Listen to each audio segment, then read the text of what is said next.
বিসমিল্লাহির রহমানির রহিম।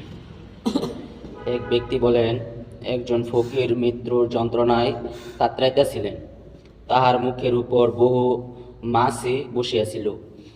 আমার দয়া হইল, আমি তাহার নিকট বসিয়া মাছিগুলি তাড়াইতে লাগিছিলাম। সে চক্ষু মিলিল এবং বলিতে লাগিল, বহু বৎসর যাবৎ বিশেষ মুহূর্তটির জন্য চেষ্টায় লাগিয়াছিলাম। সারা জীবন চেষ্টা করিয়াও ভাগ্য হয় নাই, এখন মিলিয়াছিল, আর তুমি মাঝখানে আসিয়া ঢুকিয়া গিয়াছ। যাও, নিজের কাজ করো, আল্লাহ তোমার মঙ্গল করুক। আবু বক্কর রাজ্জাকি রহমতুল্লাহ আলাই বলেন, আমি আবু বক্কর জাক্কাক রহমতুল্লাহ আলাই এর নিকট সকালবেলা উপস্থিত ছিলাম। তিনি বলিতেছিলেন, হে আল্লাহ, তুমি আমাকে এই দুনিয়াতে কতদিন পর্যন্ত ফেলিয়া রাখিবে?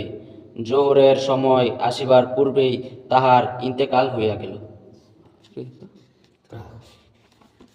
আগেরটা হইল আল্লাহর ভেবার লেগে চেষ্টা করতেছে মরার পথে, না হয় অসুস্থ। যে সোলা আল্লাহর ভয়ে যাব, এ শুনে গিয়ে হ্যাঁ মাসি হেরেছে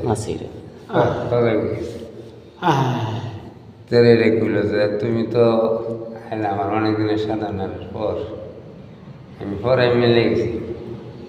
আচ্ছা, যাই হোক, যাই করছো, আল্লাহ তোমার মঙ্গল করো।